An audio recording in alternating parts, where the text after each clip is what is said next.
Salam aleihim bisem Yesua Hamasiah. Salam sejahtera di dalam nama Tuhan Yesus Kristus. Saya Pendeta Henry Tandianta MBS. Sebelum memulai tayangan, saya akan kembali mengingatkan cek fakta. Bapa bukan Allah, tetapi ditinggikan, dimuliakan, diagung-agungkan sebagai Allah oleh gereja-gereja di luar sana. Kebalikannya, Yesus Kristus yang jelas-jelas Allah dari sejak sebelum segala abad, sekarang sampai selama-lamanya. Yudas 1 ayat 25, Yesus Kristus yang Allah ini justru dihina, direndahkan, cuman dijadikan putra, cuman dijadikan anak, dan ditolak sebagai satu-satunya Allah. Cek saja. Saya Pendeta Henry Tandianta MBS. Kali ini kita akan membahas sebuah tema yang ini sebentar lagi biasanya digagal pahami oleh orang-orang Nasrani yang bertopeng Kristen. Ya, begini judulnya: Kristen rayakan Paskah, justru hujat Yesus. Ya, dilarang merayakan Paskah. Orang Kristen itu dilarang merayakan Paskah. Sebagai orang Yahudi, tentu Yesus merayakan Paskah dong. Sebagai orang Yahudi nih ya, kan Yesus orang Yahudi. Sesuai Galatia 4 ayat 4, Yesus ini takluk pada hukum Taurat. Makanya Yesus disunat, lalu ibunya itu Maria melakukan pentahiran, lalu Yesus ini nanti juga merayakan hari raya Pondok Daun, kemudian hari raya Paskah sudah pasti. Paskah atau Passover adalah, perhatikan baik-baik, hari raya orang Yahudi. Sama sekali bukan urusannya orang Kristen. Apalagi Kristen yang bukan Yahudi, seperti Kristen di Indonesia. Ya, jadi Paskah itu hari raya orang Yahudi, gitu. Udahlah, saya nggak mau lanjutkan ya. Maksudnya kita orang Kristen itu kan bukan orang Yahudi ya, apalagi Kristen Indonesia. Apa itu Paskah Yahudi? Mengingat Tuhan menulai Mesir, membunuh semua anak sulung manusia termasuk anak sulung hewan, semuanya mati. Keluaran 12 ayat 29. Ya, kecuali orang-orang Yahudi yang ambang pintu rumahnya diperciki darah anak domba, maka semua rumahnya orang Yahudi yang di Mesir tidak ada yang mati. Ya, sementara rumahnya orang-orang Mesir semua anak sulung mati, termasuk anak sulung hewan. Lalu peristiwa ini disebut Paskah atau Passover ya. Nah, ini dia blundernya orang Nasrani. Ya, Nasrani yang bertopeng Kristen, ini blundernya di sini. Penyaliban Yesus itu sama sekali bukan Paskah. Saya ulang, penyaliban Yesus itu sama sekali bukan Paskah. Yesus disalib adalah korban sekali untuk selamanya. Ibrani 9 ayat 28. Perhatikan baik-baik berikut ini. Memperingati Yesus disalib, memperingati karya pengorbanan Yesus dilakukan dengan perjamuan kudus, sama sekali bukan merayakan Paskah. Jadi kalau kita semua mau mengingat akan karya pengorbanan Yesus di kayu salib, melakukan penebusan terhadap manusia, maka dilakukan dengan perjamuan kudus, bukan dengan merayakan Paskah. Ya, Yesus disalib itu sama sekali bukan Paskah ya. 1 Korintus 11 ayat 25, Yesus berkata, ini dikutip oleh Paulus ya. Paulus mengutip perkataan Yesus, makan roti dan minum cawan itu memperingati akan aku. Artinya memperingati karya pengorbanan Yesus di salib. Jadi Anda yang mau memperingati pengorbanan Yesus di salib dilakukan dengan perjamuan kudus, bukan dengan merayakan Paskah. Catat baik-baik, memperingati Yesus di salib itu dengan perjamuan kudus, bukan merayakan Paskah. Kristen orang benar dilarang merayakan Paskah. Paskah itu hari raya Yahudi. Kristen yang masih merayakan Yahudi, sana ke laut saja. Kalian menghujat Yesus. Kristen kok masih merayakan Paskah Yahudi, berarti satu, menyangkal Yesus sudah melakukan karya pengorbanan penebusan. Dua, menyangkal bahwa Taurat sudah batal karena merayakan Paskah itu pernik-perniknya ada di perjanjian lama sana ya, aturan-aturannya. Kemudian ketiga, kalau kalian masih merayakan Paskah, kalian harus potong kurban tiap tahun. Artinya kamu menyangkal Yesus sudah mati di salib sebagai kurban sekali untuk selamanya, itu kamu sangkal itu. Ya. Kristen orang benar dilarang merayakan Paskah. Itu tradisi Yahudi. Oke. Lakukan saja kalau mau merayakan karya pengorbanan Yesus, lakukan saja dengan perjamuan kudus untuk mengingat akan karya pengorbanan Yesus di kayu salib. Nah, saudara-saudara, ini saya mau ngasih tip puasa ya, puasa 40 hari 40 malam. Tapi puasa ini bukan dalam rangka Paskah. Perhatikan baik-baik, tips puasa 40 hari 40 malam ini bukan dalam rangka Paskah ya. Ini untuk hal-hal kalau kita sedang dalam pergumulan.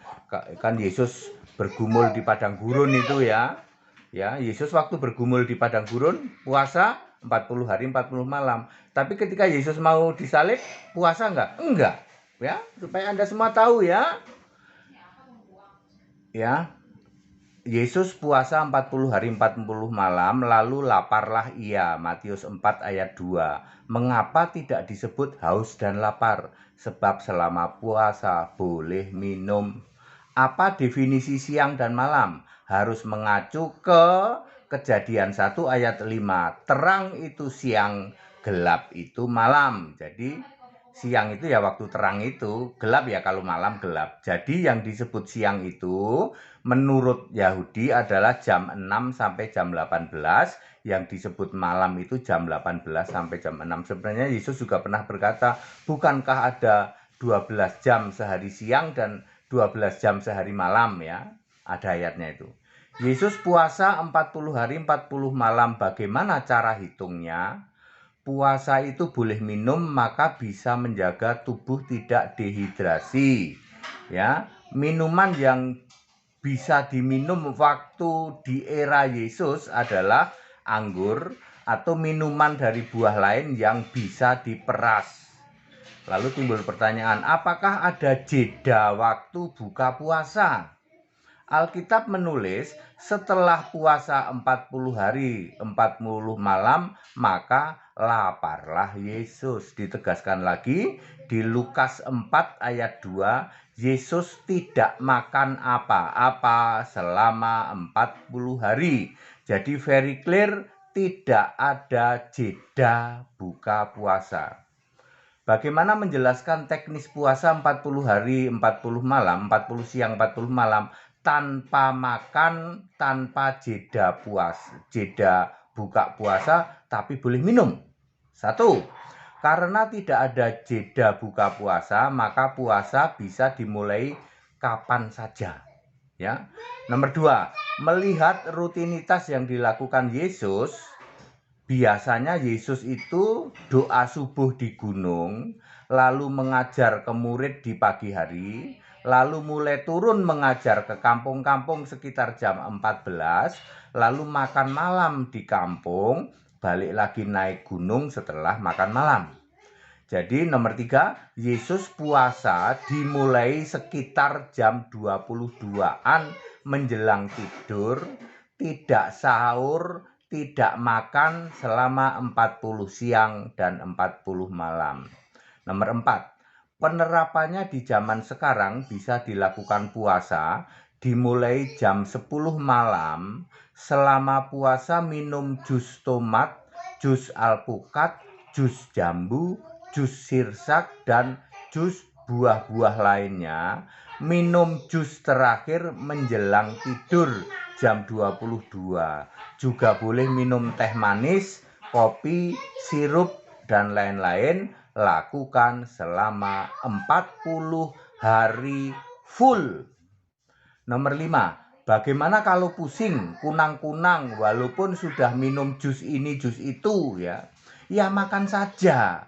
Untuk mencukupi kebutuhan tenaga, diperbanyak karbohidrat, diperbanyak nasinya. Anggap saja itu jeda ya. Ya buka puasanya jeda dululah, memakai buka puasa, dan tidak perlu dibayar utang karena terpotong puasanya. Harap diingat, puasa Kristen yang penting itu doanya. Doa puasa, sedangkan puasanya itu untuk supaya kita itu sungguh-sungguh sedang di dalam pergumulan sesuatu yang berat. Lalu nomor 6, apa bedanya dengan Musa 40 hari 40 malam tidak makan nasi, tidak makan dan tidak minum. Keluaran pasal 34 ayat 25-30.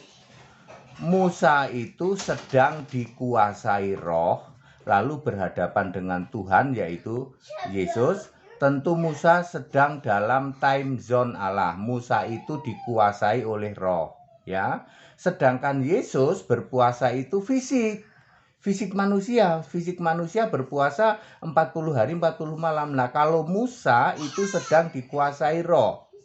40 hari dibagi 365 hari kali 24 jam kali 60 menit kali 60 detik ya toh. Musa di hadapan Allah itu sekitar 8,5 detik. Ini salah hitungannya ya. Enggak apa-apa nih. Ini salah, ini belum dikali 60 menit, kurang dikali 60 menit ya. Jadi kurang lebih 16 kali 6 itu ya hampir 10 detik lah. Ya 8, sekian ya. Time zone Allah hanya ya 10 kedipan mata lah. Jadi Musa ketemu sama Tuhan huruf besar semua yang adalah Yesus itu kurang lebih cuma 10 kedipan mata. Ini perhitungan di sini salah ya. Ini belum dikalikan 60 menit ya. Tentu Musa oke-oke saja. Bahkan saat turun dari gunung, Musa ini mukanya, wajahnya bercahaya. Itu salah satu bukti bahwa Musa ketemu Tuhan Yesus itu di dalam kuasa roh. Jadi beda dengan Yesus puasa 40 hari 40 malam. Ini Yesus fisik manusia. Sedangkan Musa ketemu 40 hari 40 malam itu adalah dalam roh, hanya 10 kedipan mata. Baik, demikian penjelasan ini kiranya bermanfaat ya. Kembali saya mengulang, Kristen orang-orang benar dilarang merayakan Paskah. Jika kita mau mengingat kembali akan karya pengorbanan Yesus, lakukan dengan perjamuan kudus. Paskah itu hari raya orang Yahudi. Kalian yang masih merayakan Paskah, sana ke laut aja, ke Yahudi. Kamu menghujat karya pengorbanan Yesus. Ya, stop. Orang Kristen orang benar tidak merayakan Paskah. Paskah itu hari raya Yahudi. Kenapa nggak merayakan aja hari raya agama sebelah sekalian gitu ya. Anda yang masih merayakan Paskah, mestinya Anda juga merayakan hari raya umat sebelah. Ikut aja sana, ya, potong kurban, ya. Aduh Pak, sebegitu Pak? Iya. Jadi menghujat ya menghujat. Ya, banyak pendeta masih mensponsori doa 40 hari untuk doa Paskah. Yesus berpuasa 40 hari itu dalam rangka pencobaan di padang gurun. Bukan dalam rangka mau mati disalib, enggak. Yesus puasa justru ketika mau pencobaan di padang gurun. Matius pasal 4, Lukas pasal 4 tuh baca tuh. Ya, ketika mau Paskah enggak, Yesus mengajar biasa. Lalu ditangkap, lalu dihakimi, lalu di kayu salib, mati di kayu salib, dikubur dan seterusnya. Ya, jadi jangan gagal memahami Paskah adalah hari raya orang Yahudi. Kristen orang benar yang masih merayakan Paskah, ke laut aja. Kamu menghujat Yesus, kamu menghujat karya pengorbanan Yesus mati di salib. Nasrani yang masih merayakan Paskah, Nasrani bertopeng Kristen yang masih merayakan Paskah, ke laut aja. Tetap bersama saya Pendeta Henry Tandian MBS. Haleluya, amin.